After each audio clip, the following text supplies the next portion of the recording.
Bismillahirrahmanirrahim. Alhamdulillah, kita lanjutkan lagi acara pelatihan nutrisi TCM. Kali ini kita sampai kepada materi klasifikasi makanan, khususon tentang rempah-rempah herbal pemanis serta bumbu-bumbu. Nah, itu bagaimana menurut kacamata TCM, itu seperti apa penjelasannya. Mari kita simak bersama, sehingga bumbu pun akan dalam TCM itu bumbu pun akan mempengaruhi. Umpama seperti ini, nasi, kita membuat nasi goreng, ya kan, kita bumbui kecap sama kita bumbui saus itu akan berbeda. Seperti itu, makanya perlu wajib dipelajari sehingga bisa diaplikasikan selanjutnya nanti ketika di praktek klinis kita masing-masing. Jadi diaplikasikan ke pasien atau keluarga dan saudara. Oke, yang pertama adalah cabai. Cabai sifat termalnya adalah panas, rasanya tajam, pedas, jaringan organnya lambung, limpa, dan jantung. Arahnya ke atas, energinya naik. Ya, jadi begitu makan pedas, energinya bus naik ke atas, gitu kan. Nah, akhirnya apa? Kemeringat,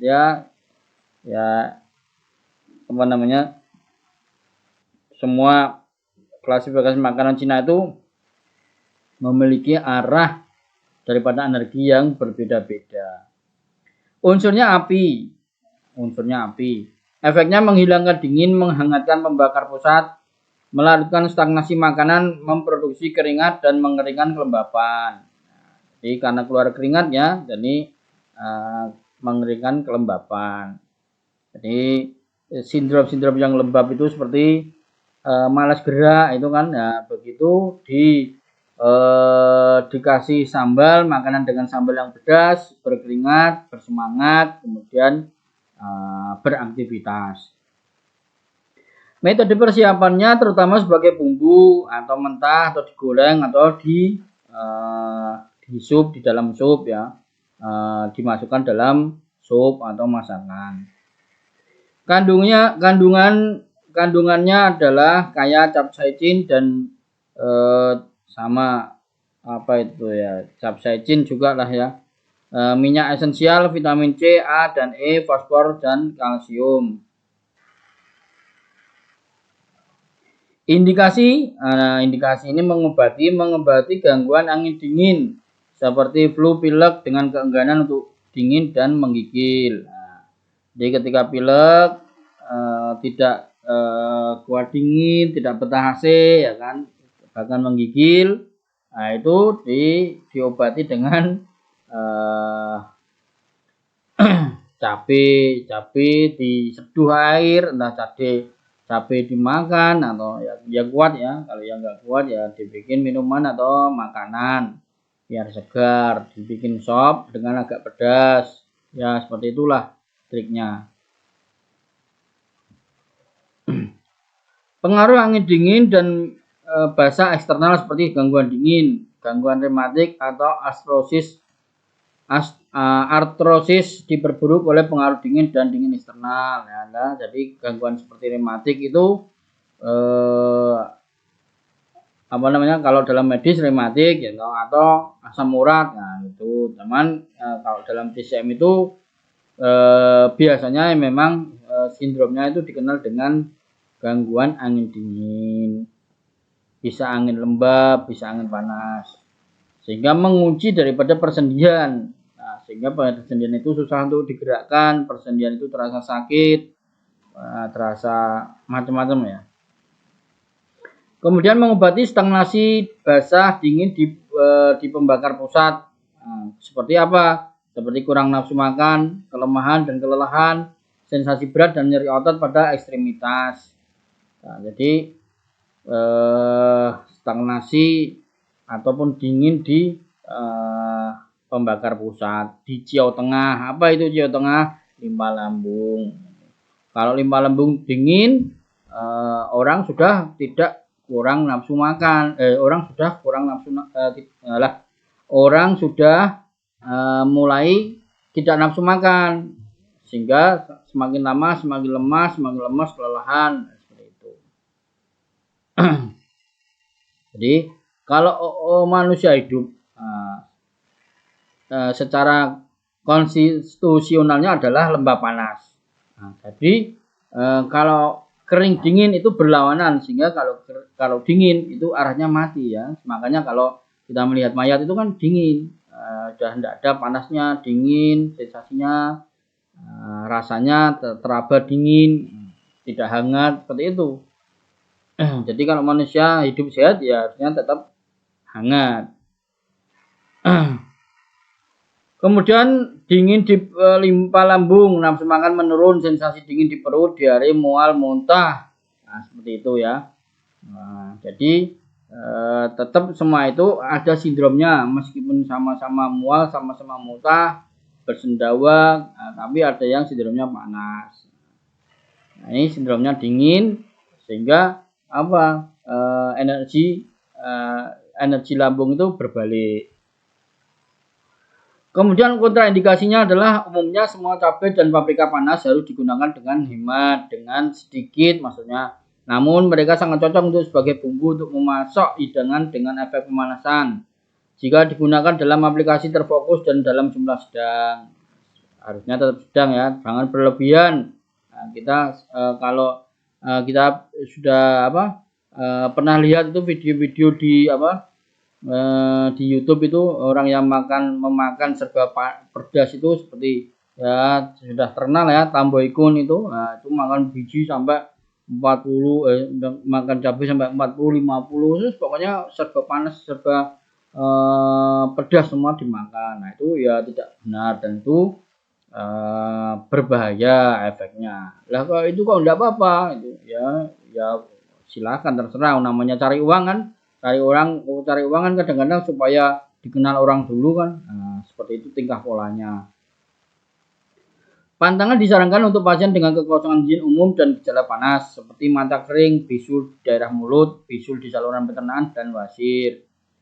Nah, itu tidak diperkenankan. Tapi ada nih ya, ada yang cerita ambeien wasir itu obatnya cabai tapi tidak boleh dimakan, dikunyah, tapi langsung ditelan. Nah, itu konon katanya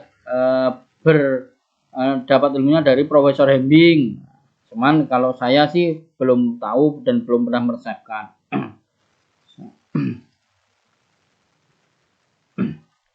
Nah, cabai sudah selesai, kita ke cinnamon atau kayu manis. Kayu manis sifat termalnya adalah hangat ke panas. Rasanya tajam, organnya adalah lambung, limpa, liver, ginjal. Arahnya ke atas, unsurnya tanah dan logam tergantung sumbernya. Efeknya menghangatkan, membakar pusat, menghilangkan dingin,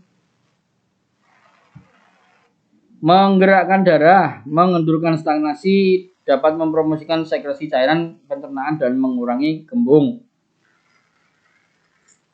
Nah, itu efeknya kayu manis. Metode persiapan sebagai bumbu atau dalam campuran bumbu, bubuk, rebusan atau dalam bentuk pil. Nah, dibikin serbuk, dibikin serbuk, kemudian diminum di dalam kemasan pil. Kandungannya adalah sekitar 2% minyak kayu manis dan 90% aldehida kayu manis dan resin. Indikasi mengobati kekosongan limpa lambung atau kelemahan limpa lambung. Kurangnya nafsu makan. Jadi kalau kelemah limpa lambung itu sindrom kelemah limpa lambung itu gejalanya yang paling khas yaitu tidak kurangnya nafsu makan, tidak mau makan ya. Dibelikan ayam bakar tidak mau, dibelikan sate tidak mau lah. Bagaimana caranya terusan? Seperti itu. Ya harus mau ya, harus mau. Kurangnya nafsu makan. Gejala dingin pada limpa lambung, sensitif dingin, nyeri abdominal, mual, muntah, dan diare. Nyeri yang disebabkan oleh stagnasi karena dingin atau nyeri karena angin dingin atau status darah. Nah, itu sakit perut, misalnya setelah melahirkan, nyeri rematik disebabkan oleh angin dingin dan kelembapan. Nah, jadi kalau dulu orang di zaman purba, ya toh, nyeri rematik, perutnya, ya toh, atau nyeri perut, sakit perut disebabkan angin dingin eksternal atau status darah, itu orang membuat api unggun, Nah, setelah duduk selama beberapa waktu di dekat api unggun, akhirnya badannya kok menjadi enak, sudah tidak kembung lagi, sudah nggak nyeri lagi, berkurang. Nah, itu tadi orang di zaman purba seperti itu, sehingga muncullah terapi seperti pemanasan seperti moksabushi atau moksibasi, nah seperti itu. Jadi diterapi dulu, setelah hangat dikasih asupan makanan masuk, lah itu ada kemajuan terapi. Selanjutnya gangguan angin dingin, pilek dan flu. Nah, itu bikin herbal saja, apa jahe, tambah kayu manis, simpel kan ya, simpel, sederhana. Makannya yang hangat-hangat, panas-panas, apa sate kambing misalkan seperti itu. Itu kalau kita setelah belajar nutrisi TSM ini, seumpama kita mengalami gangguan yang tidak begitu sakit, gangguan akut lah ya, gangguan akut seperti serangan angin, paparan angin eksternal itu, ya itu sebenarnya gampang ya, kita benerin pola makan saja, kemudian cukup istirahat, selesai, insya Allah seperti itu.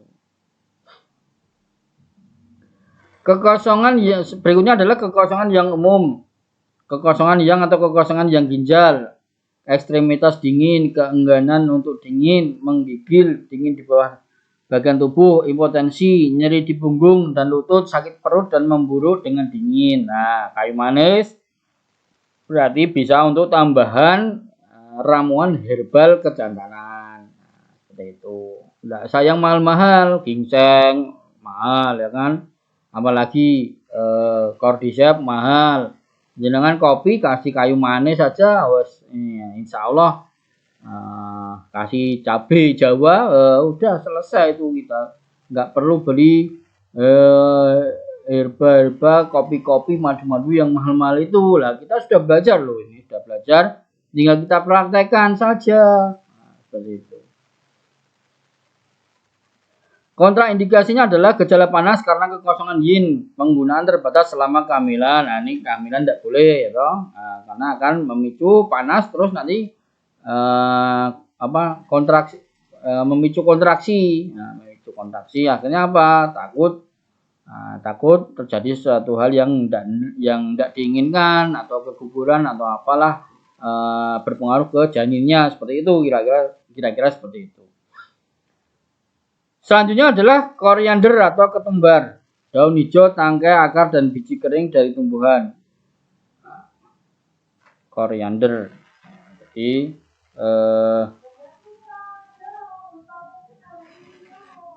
sifat termalnya hangat, rasanya tajam, jaringan organnya paru-paru dan limpa. Nah, ini salah, ini daun hijau, tangkai, akar, dan biji itu mungkin untuk herbal lain, tapi ketulis di sini ya. Oke, koriander atau ketumbar, sifat termalnya adalah hangat, rasanya tajam, jaringan organnya paru dan limpa. Arahnya ke atas, unsurnya logam, efeknya sangat cocok untuk menghangatkan makanan, menghilangkan dingin, menghasilkan keringat, menyeimbangkan qi dan menyebarkan status darah, mengendurkan obstruksi pencernaan, membalikkan aliran qi yang berbalik. Nah, itu kembung, itu minum seduhan ketumbar. Menyebarkan status darah, jantung koroner atau sumbatan jantung tersumbat. Nah, itu sering minum ketumbar. Nah, jangan, jadi tidak kalau rutin ya itu ya tidak perlu pasang ring kalau masih akut, belum kronis itu. Nah, tapi kalau sudah kronis orangnya sudah ngik, berjalan aja 1 meter 2 meter tumbang pingsan, yo harus ke medis, ditangani secara intensif. Nah, jadi jangan, ya harus sebaiknya harus sinergi. Metode persiapannya gunakan sama, Bro. Metode persiapannya gunakan daun, batang, akar, dan biji kering dalam sup sebagai salad atau sebagai bumbu. Tidak boleh dimasak terlalu lama untuk mempertahankan efek pemanasan. Jadi kalau yang namanya ketumbar itu ternyata berarti tadi benar ya.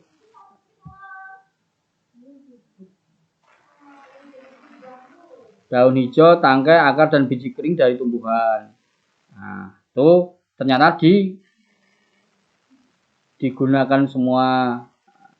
Jadi digunakan semua, dipakai semua, bermanfaat semua.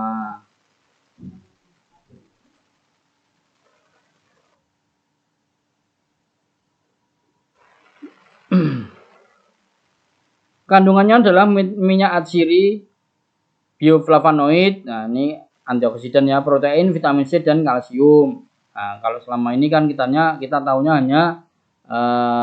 hanya biji ketumbarnya ya, seduh dengan air. Nah, tapi ternyata semuanya ada manfaatnya, digunakan semua. Indikasi dingin dan ketidakharmonisan di perut dan limpa, ketidakharmonisan limpa lambung.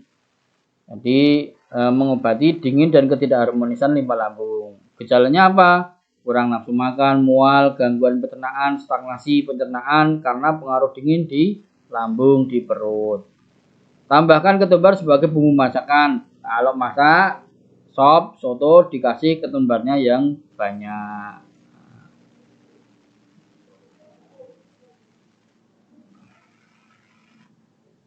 Gangguan angin dingin.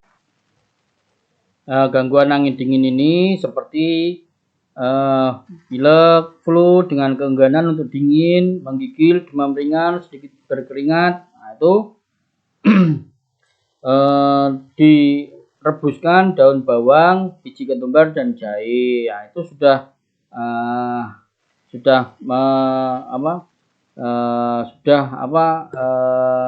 membuat hangat dan berkeringat, melawan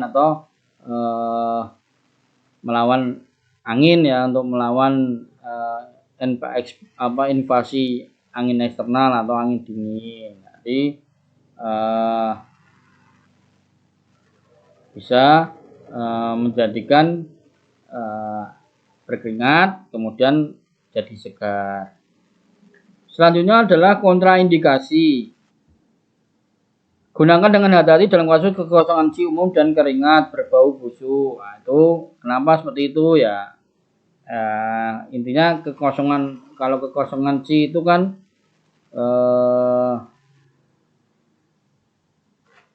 atau berkeringat itu tidak berkeringat sampai berbau, keringatnya itu tidak diperkenankan, tidak diperbolehkan. Mohon maaf, bukan tidak diperkenankan, tapi menggunakannya sedikit harus berhati-hati. Maksudnya apa ya? Jumlahnya itu dikit-dikit aja. Kalau tidak perlu ya tidak usah. Kan, gitu. Kekosongan C umum ya lemas itu tidak boleh ya, tidak boleh. Harusnya pakai ramuan. Digunakan tunggal tidak boleh. Harusnya pakai ramuan. Ramuannya apa ya? Ada jahenya, ada daun bawangnya, ada penambah energinya, dikasih kurma, dikasih macam-macam seperti itu.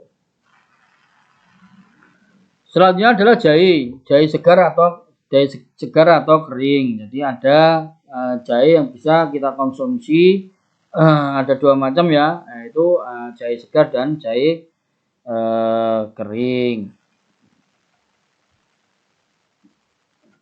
Jahe segar itu dalam TCM-nya senjiang, kalau jahe kering dalam TCM-nya ganjiang. Itu bisa bermakna memiliki efek yang berbeda. Sifat termalnya adalah jahe hangat. Jahe kering yang sudah dijemur kering itu lebih hangat, lebih panas. Rasanya tajam, pedas. Kalau jahe kering lebih pedas, lebih tajam. Jaringan organnya meridian afinitas organnya adalah paru-paru, lambung, dan limpa lambung. Arahnya ke atas, unsurnya logam, efeknya memperkuat pembakar pusat, kontrol mual, menghilangkan mual, membebaskan permukaan dari faktor angin dingin, patogen, mendukung lambung di lapisan yang lebih besar, tayang, memproduksi keringat, mengurangi muntah, mengubah dahak, suplemen paru-paru, mengurangi batuk dan mendetoksifikasi, merangsang sirkulasi darah dan meningkatkan nafsu makan dan mempromosikan sekresi cairan pencernaan.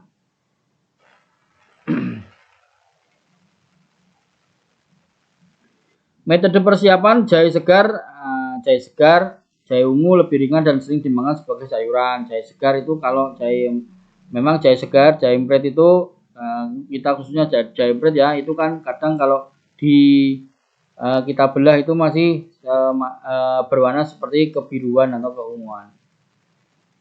Serpihan jahe kering, keripik atau bubuk sebagai jus atau rebusan, itu cara konsumsinya seperti itu. Kemudian kandungannya adalah tinggi minyak esensial, pati dan asam amino, amaroid, gingerol atau agen tonik karbo mengaktifkan CA2 plus memompa ATP ase dan dalam retikulum sarkoplasma skeletal dan jantung. Nah, itu bagus untuk jantung ya, bagus untuk jantung, darah, aliran darah, membersihkan aliran darah, salah satunya seperti itu. Tapi ya tidak serta-merta bagus terus nanti minumnya jahe terus sehari 5 kali minum jahe tok, itu tiap hari, tiap berminggu-minggu, ya itu tidak boleh. Nanti apa? Terjadi kelebihan sehingga bukan terus nanti tambah kuat, itu enggak ya, tambah sehat enggak, itu nanti salah. Konsep PTSM tidak seperti itu. Malah nanti darahnya kekeringan, kekurangan darah. Karena apa? Kan terlalu panas.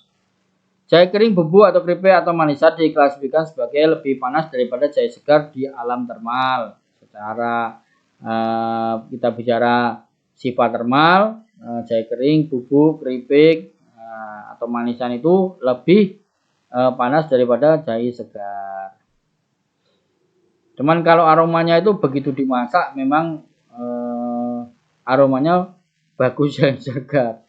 Enak itu diminum, itu diseduh, minum wedang jahe hangat-hangat, begitu kita cium aromanya itu sudah berbeda dan rasanya enak, aromatik ya, aromatik.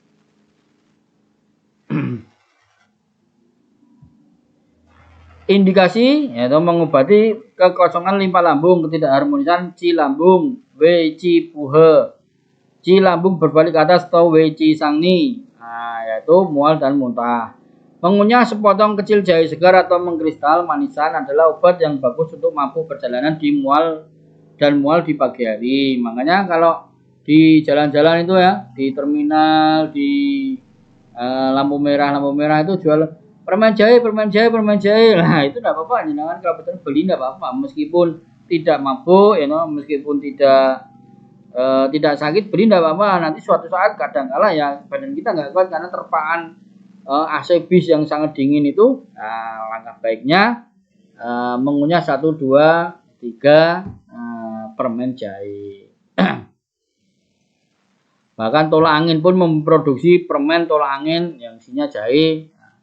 Bahkan antangin juga memproduksi, ya semuanya seperti itu. Ketika dalam perjalanan tentunya kita butuh yang praktis. Tidak apa-apa mengunyah permen itu tidak apa-apa. Masa kita mau Pak supir turun, Pak supir mau ke angkringan beli wedang jahe kan ya, tidak seperti itu kan ya. Kemudian mengobati dingin flu yang disebabkan oleh angin dingin. Nah, flu itu ada yang disebabkan angin dingin, angin lembab, macam-macam ya. Nah, jenengan patokannya ya materi saja. Dingin flu yang disebabkan oleh angin dingin, menggigil, gangguan untuk dingin, artritis, nyeri sendi, sakit kepala, hidung tersumbat. Nah, itu apa? Rebusan jahe segar dan bawang hijau. Rebus potong jahe dan bawang seukuran ibu jari dalam setengah liter 2 gelas air selama 10 menit. Minum rebusan hangat segera dalam tanda pertama pilek ya, masih akut, masih terasa semeriwing, masih terasa nggak enak itu badannya, langsung bikin ramuan itu saja. Makanya biasakan itu persiapan punya stok jahe atau ditaruh di kulkas sampai disimpan di kotak penyimpanan herbal. Nah, itu bagus. Suatu saat badannya tidak enak habis perjalanan dari luar kota itu sudah nggak enak badannya, langsung aja bikin jahe. Ditambah kopi bagus, ditambah ya pokoknya ditambah susu enak lagi, tergantung sindromnya atau medan tergantung medan area peperangannya. Kita mau perang pakai senjata apa, jahe, atau mau pakai senjata apa, teh hijau, ya itu silakan, bebas boleh, atau itu kan cuman ininya saja. Dingin di paru-paru atau dahak dingin, batuk, sesak napas, membersihkan dahak putih, yaitu rebusan jahe segar dengan gula malt atau gula tebu mentah atau molase atau gula jawa yang menggabungkan sekitar 50 gram 1,5 oz jahe dan 30 gram 1 sampai 2 sendok makan gula malt ke dalam rebusan dan minum hangat. Nah, itu sudah membuat badan kuat, membuat WG-nya kita meningkat sehingga tidak sampai jatuh sakit. Mengobati gangguan pencernaan, muntah dan diare setelah konsumsi makanan basi. Nah, setelah makanan basi atau makanan expired, kadang kita kan makan minum itu tidak melihat yang kalau yang kemasan kan ternyata sudah expired. Lah itu pertolongan pertamanya ya jahe segar diparut segar mungkin sebagai teh. Ya, pokoknya jahe banyak direbus biar apa? Biar P3-nya P3K-nya seperti itu biar meringankan gejala, biasanya seperti itu. Makanan basi kadang-kala eman-eman kita makan ya ternyata kita terus muntah-muntah, tidak kuat perutnya, lah itu kan ada yang seperti itu. Gejala pilek umum, tangan dan kaki dingin, rematik, radang sendi yang memburuk dengan angin dingin, nah itu cocok sekali dengan bumbu. Nah, ini kita tidak nyebut herbal ya, karena kita kelas nutrisi, maksudnya di klasifikasi bumbu. Nah, kita baik kita mengkonsumsi bumbu yang disebut dengan jahe. Konsumsi kontraindikasinya adalah kekosongan yin umum dan tanda panas, tekanan darah tinggi yang sindromnya panas itu tidak diperkenankan, ya, tidak boleh. Konsumsi jahe dalam jumlah besar dalam waktu lama harus dihindari, kelebihan dapat memacu gangguan dahak panas. Nah, ini sudah saya ceritakan tadi, meskipun bagus untuk osteosklerosis ya, atau sumbatan jantung, tapi tidak boleh terus dikonsumsi dalam jumlah besar dalam waktu yang lama, diminum terus tidak boleh. Itu namanya Itu namanya bukan keseimbangan, ya, itu bukan avatar. Avatar itu kan menyeimbangkan, ya, itu bukan keseimbangan namanya. Sedangkan konsep daripada kesehatan itu apa? Yin dan yang, keseimbangan yin dan yang, ya. Nanti kalau minum jahe terus, yang beli es dawet kan nggak laku, es degan nggak laku nanti ya. Yang beli es degan, nah itu nggak laku. Selanjutnya adalah bawang putih. Sifat termalnya dimasak hangat, mentah panas. Rasanya mentah tajam, dimasak lembut manis tajam. Jadi kuat yang mentah ya, kuat yang mentah. Jaringan organnya paru, lambung dan limpa. Arahnya ke atas, unsurnya tanah.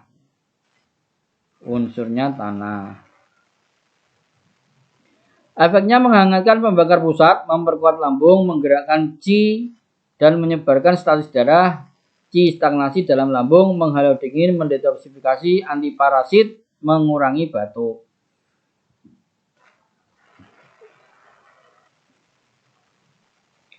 Metode persiapannya mentah direbus dengan lembut dengan api kecil sebagai jus atau rebusan. Nah, silakan boleh.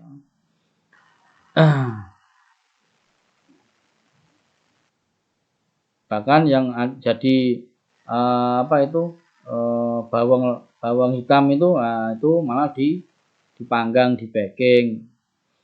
Kandungan tinggi dalam minyak esensial terutama alisin, efek antibiotik, bagus sekali efeknya sebagai antibiotik ya. Protein, kalsium, vitamin B2, C, dan karotin. Bawang putih mentah secara signifikan lebih tajam dan diklasifikasikan sebagai panas dalam panas termal. Sementara bawang putih yang direbus dengan lembut mengembangkan rasa manis dan diklasifikasikan sebagai memiliki sifat termal hangat. Dia lebih hangat. Panas yang panas yang mentah. Nah, kalau bagusnya kalau yang kita konsumsi masuk lambung itu yang dimasak, menurut saya seperti itu. Nah, tapi kalau untuk terapi moksa busi bagus yang mentah. Jadi moksa busi itu bagus untuk yang mentah. Atau untuk bobok, untuk bobok minyak pijat itu bagus yang mentah. Indikasinya adalah gejala pilek dan gangguan pencernaan, pembakar tengah, nyeri perut, dan solar plexus area epigastrum. Siung bawang putih atau acar dalam cuka sekitar setengah siung sekali sehari, yaitu dibikin direndam di cuka, ya itu tadi biar tidak biar tidak pengar, biar tidak ekstrim gitu loh, biar tidak ekstrim ininya rasanya, aromanya. Mual, muntah, diare atau disentri juga berhubungan dengan asupan makanan yang terkontaminasi bawang putih mentah atau rebus. Jadi nah ini selalu bisa dikombinasikan antara ada jahe, ada bawang. Kalau kita tidak mempermasalahkan dengan rasanya dan aromanya tidak masalah. Tapi kadang-kadang yang tidak suka ini bawang ini tidak suka. Termasuk dalam Islam malaikat itu tidak menyukai aroma bawang. Jadi tentunya kalau penjelasannya dari guru saya yang bawang mentah. Kemudian berarti terus jelek itu enggak seperti itu. Memang malaikat tidak suka saja. Ya biar kita didekati malaikat ya, kalau ke masjid itu ya kita sikat gigi terlebih dahulu, kumur-kumur dahulu, itu kan. Triknya seperti itu, metodenya seperti itu. Diare berair parah, sirup bawang putih, potong 1 siung bawang, campur dengan 1 sendok makan jus lemon dan 1 sendok makan madu, ambil campuran ini 3-5 kali sehari. Nah, itu untuk diare. Resepnya seperti itu. Nah, resep-resep ini hanya resep-resep dasar ya, atau tips-tips dasar. Nanti di materi selanjutnya resepnya akan diajari resep yang lebih detail. Nah, seperti itu. Adapun praktek klinisnya Bapak Ibu sudah diperbolehkan memakai resep sendiri, karena suatu hal ini tidak ada, tidak usah dikasih atau diganti yang ini, umpama seperti itu, silakan boleh, tidak apa-apa. Dingin, batuk atau batuk rejan, bronkitis kronis dan akut, rebusan bawang putih, jahe dan gula. Investasi parasit terutama cacing tambang dan cacing kremi, enterobiasis, oxyuriasis. Nah, ini nyebutnya yang bahasa medis ini kok sampai cokot-cokot ilatil. Sampai apa namanya ya? Oke, karena bukan orang medis ya, jadi kurang fasih mengucapkannya. Padahal saya dulu cita-cita saya itu sebagai ingin jadi dokter, tapi Allah tidak mengkodar, jadi ya jadi apa sajalah, yang penting bermanfaat gitu saja. Untuk mengobati parasit, bawang putih atau cacingan itu, bawang putih mentah atau direbus, bawang putih kukus dengan biji bunga matahari. Atau tanpa biji bunga matahari ya tidak apa-apa. Itu mati semua cacingnya di perut.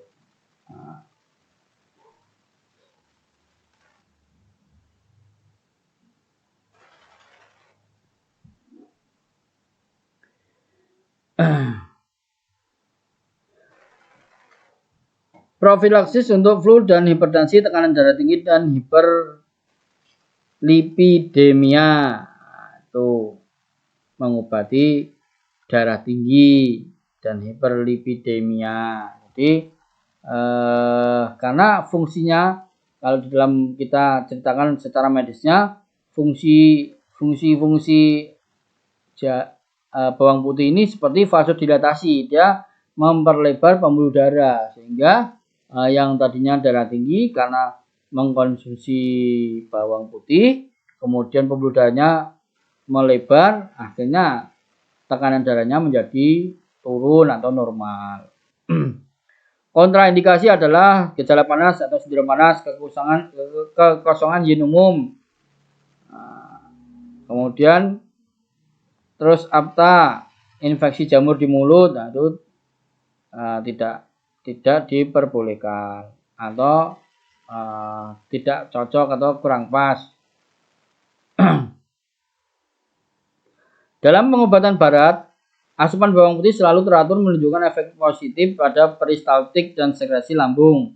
Glikosida bawang putih dapat menurunkan tekanan darah dan dapat menurunkan lipid darah, dan dengan demikian dapat menjadi pencegah yang baik untuk osteosklerosis. Bawang putih juga dikenal memiliki efek antibakteri dan antiparasit.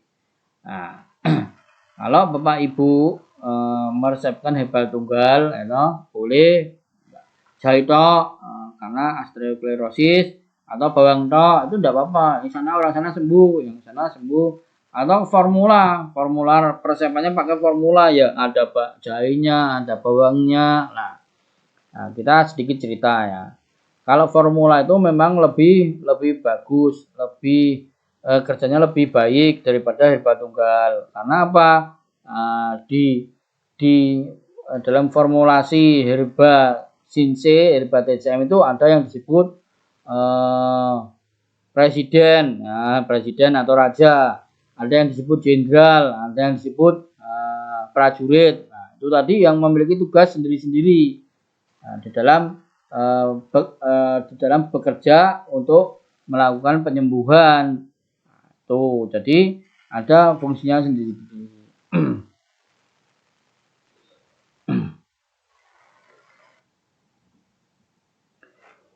Selanjutnya adalah jamur. Sifat termalnya adalah sejuk, kedingin, rasanya manis, jaringan organnya lambung, limpa, paru. Arahnya ke bawah, unsurnya tanah. Efek mendukung pembakar tengah, menyeimbangkan qi, menyebabkan kekeringan dan transform dahak, mengubah dahak. Nah, itu jamur. Bagus ya jamur ya. Metode persiapan direbus, dikukus atau bubuk. Kandungannya protein, lemak, kalsium, kalium, fosfor, zat besi, seng, magnesium, vitamin A, vitamin B1, B2, C, E, dan K. Asam amino esensial, serat makanan, konsentrasi purin tinggi, kontraindikasi untuk orang yang menderita asam urat. Nah, cuman kalau jamur ini untuk menderita asam urat tidak diperkenankan karena mengandung purin yang tinggi.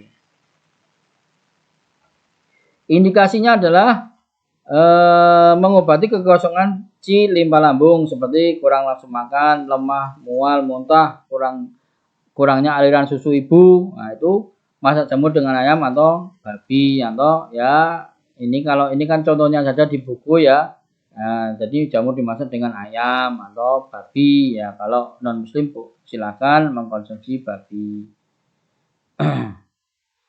Kemudian mengobati kekosongan jin paru, nafas pendek, batuk kering, batuk kental itu bagus. Ya, makan jamur. Nah, sekarang yang lagi banyak sering dikonsumsi dan banyak kita bisa mudah mendapatkan adalah jamur tiram karena banyak dibudidayakan. Kontraindikasinya adalah konsumsi berlebihan dapat menyebabkan kemungkinan paparan logam berat. Nah, ini ya. Nah, jadi banyak herba-herba Cina itu berasal dari produk jamur. Produk jamur. Nah, memang kalau jamur itu liar, itu kemungkinan terkontaminasi logam berat itu memang benar. Dan itu bahaya untuk ginjal. Ya, tolong dicatat. Nah, tapi konon katanya ada penelitian di medis bahwa jamur ini mengandung logam berat bahaya untuk bla bla bla bla bla bla bla. Iya betul, tapi lisensi daripada kitab pengobatan yang mereferensikan jamur itu sudah ratusan bahkan ribuan tahun yang lalu. Jadi terus jangan habis baca tulisan dari medis jamur bahaya begini begitu terus tidak mau konsumsi jamur, mengharamkan jamur, ya salah, tidak begitu juga. Nah, yang jelas kalau produksi farmasi yang kelasnya sertifikasinya internasional, tentu logam beratnya sudah dibuang. Jadi kita tidak usah khawatir. Makanya mahal jamur lingsi, itu mahal. Jamur cordyceps itu kan juga jamur mahal. Oh, minta ampun jutaan harganya kan gitu kan. Seperti itu. Nah, akan tetapi berbeda dengan jamur yang dikembangbiakan, yang dibudidayakan. Seperti jamur lingsi itu dibudidayakan sehingga kemungkinan terkontaminasi logam berat itu hampir tidak terjadi karena tidak di alam liar. Oke, tolong dicatat dan dipahami. Nah, iman-iman jenengan nggak mau minum jamur lingsi karena takut logam berat. Lah wong itu jenengan makan kerang, jenengan makan ikan tuna, jenengan makan produk-produk laut itu apa enggak logam berat semua? Nah, seperti itu kan. Nah, jadi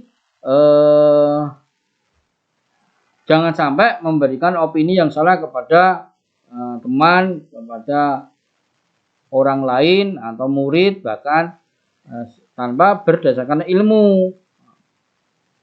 Nah, jadi silakan dikonsumsi jamur makanan ya, jamur tiram, jamur kancing, jamur apa itu yang hitam-hitam itu silakan. Nah, kalau herba ya jamur lingsi, kemudian cordyceps, itu boleh silakan, tidak usah khawatir ya. Ada BP POM kok, nggak akan ada tidak mengandung paparan logam berat. Gunanya apa ada BP POM? Nah, kalau yang dijual itu herba-herba yang dijual mengandung paparan logam berat. Nah, kan seperti itu. Jadi itulah seringnya terjadi perang opini antara medis dan TCM. Yang TCM yang medis menjelek-jelekkan TCM, menjelek-jelekkan herba, menjelek-jelekkan tradisional, tapi banyak orang medis belajar tradisional, belajar TCM sampai kuliah jamu sampai sarjana kesehatan, ngejar-ngejar itu. Nah, seperti itu. Nah, tapi apa ya terserahlah, itu juga hak asasi manusia. Nah, silakan. Jadi mohon maaf kepada para peserta pelatihan yang berstatus Bapak dokter atau Ibu dokter, saya tidak ada niat apapun sama sekali. Ini hanya murni menjelaskan secara keilmuan. Nah, TCM pun tidak menghindari, kalau TCM itu tidak menghindari, tidak alergi dengan medis, enggak. Tidak, siapa bilang? TCM datang itu malahan memberikan ruang gerak seseorang untuk memilih antara medis dan herba. Tentunya kalau dulu mahal medis, makanya orang enggak mau ke rumah sakit kalau enggak benar-benar tumbang. Kalau sekarang jadi lebih memilih herba, makanya dia sebut alternatif. Padahal herba tradisional, tapi disebut alternatif. Seperti itu. Tapi kalau sekarang enggak, berbeda. Sekarang murah medis karena pakai BPJS, sedikit-sedikit ke periksa dokter, sedikit-sedikit paracetamol sedikit-sedikit amoxilin, sedikit-sedikit darah tinggi pusing, itu yang obat darah tinggi. Seperti itu terus, akhirnya apa? Kedodoran liver sama ginjalnya. Kalau enggak gagal ginjal, saya tidak menjelekkan, tapi sekarang kan sudah banyak itu obat-obat yang ditarik sama BPOM karena mengandung ini, mengandung itu yang menyebabkan gagal ginjal akut. Benar enggak? Iya benar. Seharusnya tetap kembali konsepnya yang paling bagus, kembali ke alam. Karena apa? Manusia adalah miniatur alam itu sendiri, sehingga kalau mengkonsumsi secara alami itu lebih bagus, lebih baik, dan lebih diterima oleh tubuh dan menyatu dengan tubuh. Tidak begitu parah efek sampingnya. Cuman itu tadi semua memiliki efek samping, semua memiliki kelebihan dan kekurangan. Kalau kita ketemu sama pasien yang sudah ngik, kalau kita paksakan dengan dikeroi, kita paksakan dengan dipijat, ditotok, ya malah bahaya, malah nanti meninggal di tempat, malah dikasuskan sama keluarganya. Ya sudah diarahkan ke IGD saja, di IGD atau disuruh tiduran, dipasang selang oksigen, dikasih macam-macam ya. Itu lebih baik dan seperti itu. TCM pengobat tradisional praktisi harus seperti itu, ya kerjasama dengan medis. Oke, saya banyak bercerita ngalor ngidul ini, tapi tidak apa-apa, itu hal yang sekarang kita hadapi seperti itu. Jadi sekarang banyak kan opini-opini yang dibentuk baik daripada medis ataupun tradisional itu sendiri. Yang medis menjelekkan ini itu. Akhirnya tidak boleh. Sakit ini tidak boleh dikerok, sakit ini tidak boleh di macam-macam. Padahal belajar guasa, belajar kerokan, kan aneh kan? Seperti itulah. Ya tentu semua itu oknum, dan tentu semua itu memiliki pandangan sendiri-sendiri. Ada yang sudah dokter tapi sukanya yang tradisional. Ya seperti itulah. Oke, saya kira cukup saja. Semuanya saya harap bisa mengerti. Kemudian kita sampai ke lada. Sifat termanya panas, rasanya tajam, jaringan organnya lambung, limpa, usus besar, dan paru.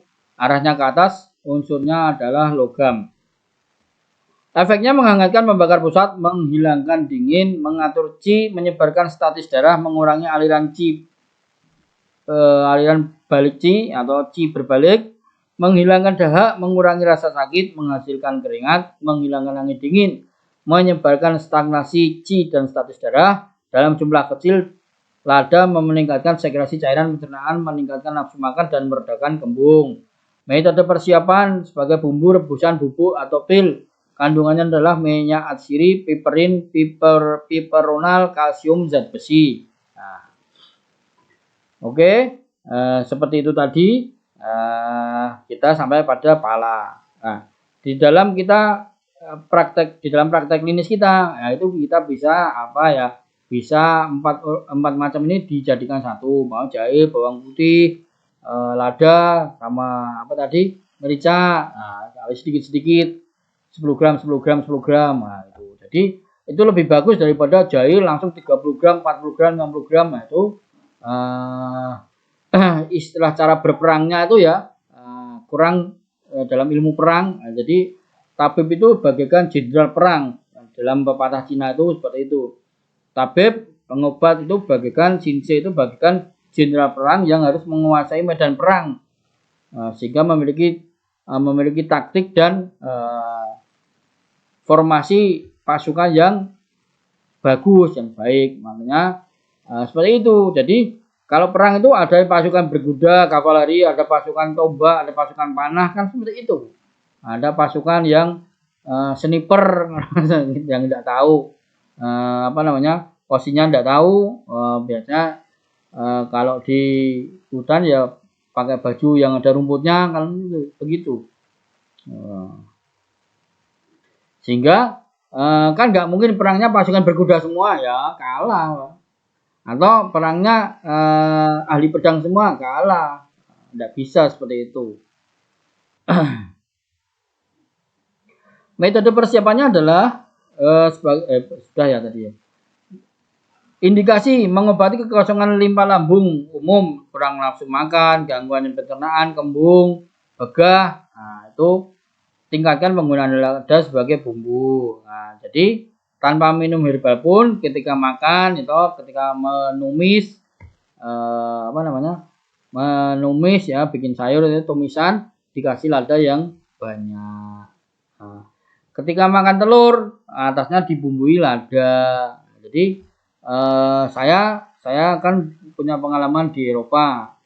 Bukan saya pernah ke Eropa, bukan, tapi bos saya itu orang-orang Eropa, Jerman, Belanda, Inggris. Nah, mereka itu kalau makan itu nyarinya apa? Nyarinya lada sama garam. Jadi makan daging itu ya ditaburi lada sama garam. Makan telur digoreng itu kan itu ditaburi lada dan garam sebagai bumbu. Karena kalau tidak ada lada dan garamnya mungkin mereka tidak mau makan.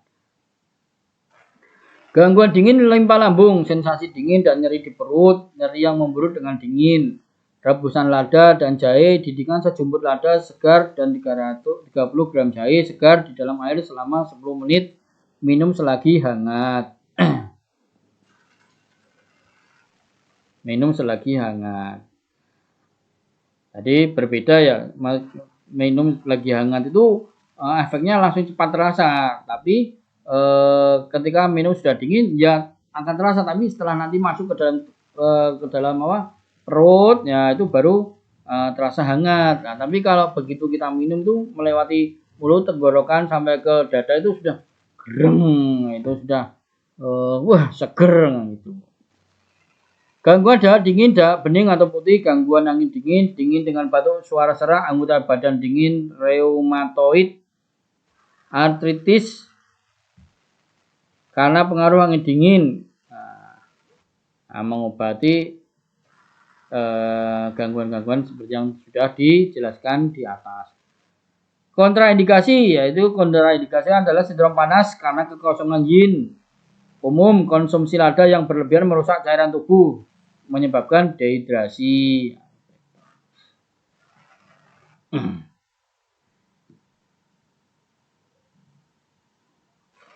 Oke, kita sampai ke materi garam. Garam termal alaminya, sifat termalnya dingin. Rasanya asin, organnya adalah lambung, ginjal, usus kecil dan usus besar. Arahnya ke bawah, fasenya unsurnya adalah air.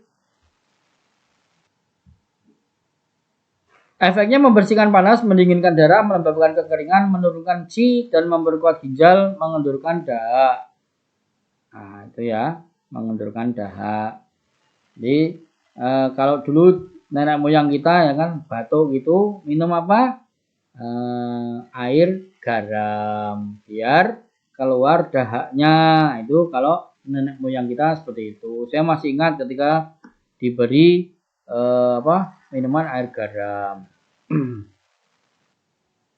Jadi sebenarnya menolak, tapi gimana lagi? Nah, terus diminum air garam, akhirnya terus mau keluar daknya, sehingga ya lebih enak lah di badan, lebih enak di tubuh. Rasa asin baik untuk ginjal, makanya memperkuat ginjal. Jadi kalau di dalam tapi kalau kelebihan membahayakan atau membuat malah melemahkan. Jadi di dalam ramuan kopi jreng, kopi jos itu ada sebagian peramu formulator yang memberikan tambahan ginjal untuk ramuannya. Metode persiapannya sebagai bumbu dilarutkan dalam air hangat atau panas. Indikasi kekosongan yin dan yang ginjal. Nah, ini bagus sekali untuk yang sindromnya kekosongan yin dan yang ginjal. Suplemen jaringan organ ginjal bila dikonsumsi dalam jumlah sedang. Jika dikonsumsi dalam jumlah sedang. Lah kalau satu teko 10 liter dibikin garam diminum terus tiap hari ya bahaya ya toh, bahaya. Nanti dikontraindikasi.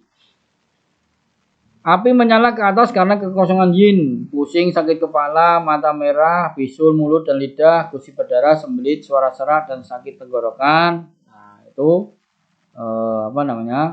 bagus ketika mengkonsumsi garam.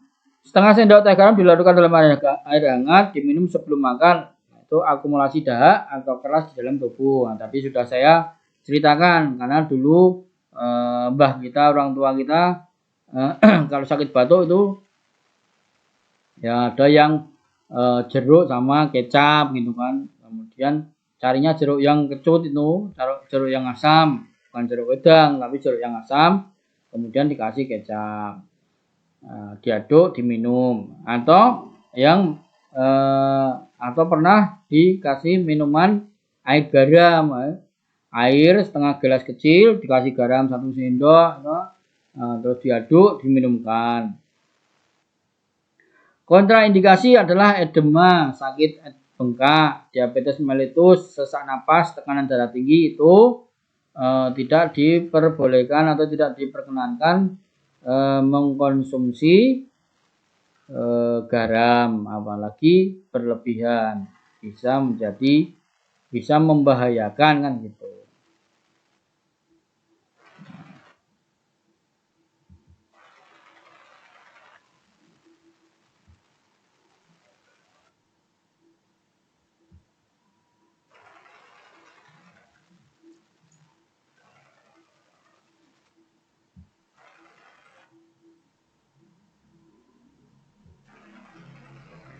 Oke, selanjutnya adalah rumput laut.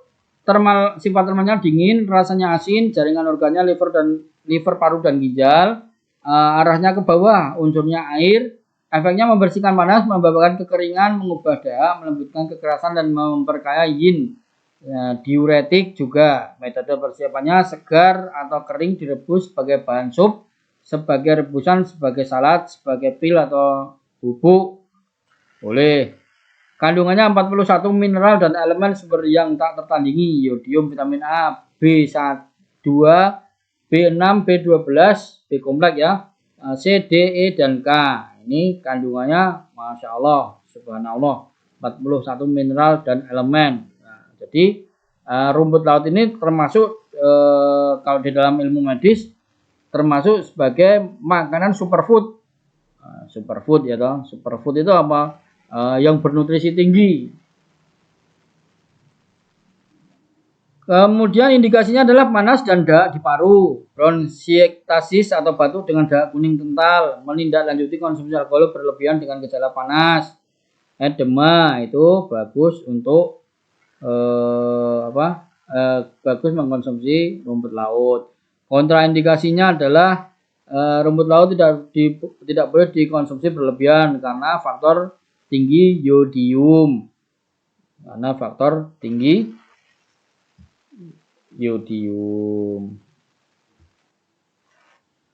Oke, bumbu selanjutnya adalah kecap. sifat termalnya dingin,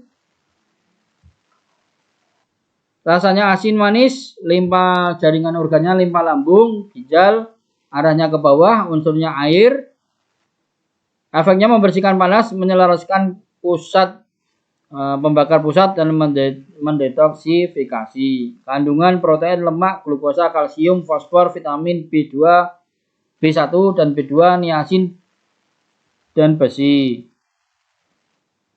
Indikasi ketidakharmonisan ci lambung, kurang nafsu makan dan mual. Jadi dengan makan yang ditambahi kecap itu bisa enak di perut. Contohnya ada kecapnya, sopnya ada kecapnya, seperti itu. Sindrom panas seperti agitasi dan gugup, itu kalau makan ditambah kecap ya toh. Gejala keracunan lambung akibat makanan busuk seperti daging dan ikan. Mungkin makanan yang basi, makanan yang tanggalnya expire ya, tanggalnya expire itu bisa menyebabkan keracunan. Kontraindikasi adalah kemungkinan pembentukan dahak dan konsumsi dengan konsumsi berlebihan. Tidak boleh berlebihan ya toh. Ya, sekali setiap hari, entah dipilih entah pagi, malam, apa siang, makan yang pakai kecap. Ya. Enggak pakai kecap juga enggak apa-apa kalau nutrisinya terpenuhi, ya enggak apa-apa. Ya, soalnya apa? Malah tambah modal beli kecap itu tambah modal. Artinya tambah modal. Oke, cukup sampai di sini dulu. Kita sampai selanjutnya nanti kita bahas yang klasifikasi makanan yang sebagai pemanis atau sebagai pemanis itu bagaimana. Oke, alhamdulillahirabbil alamin.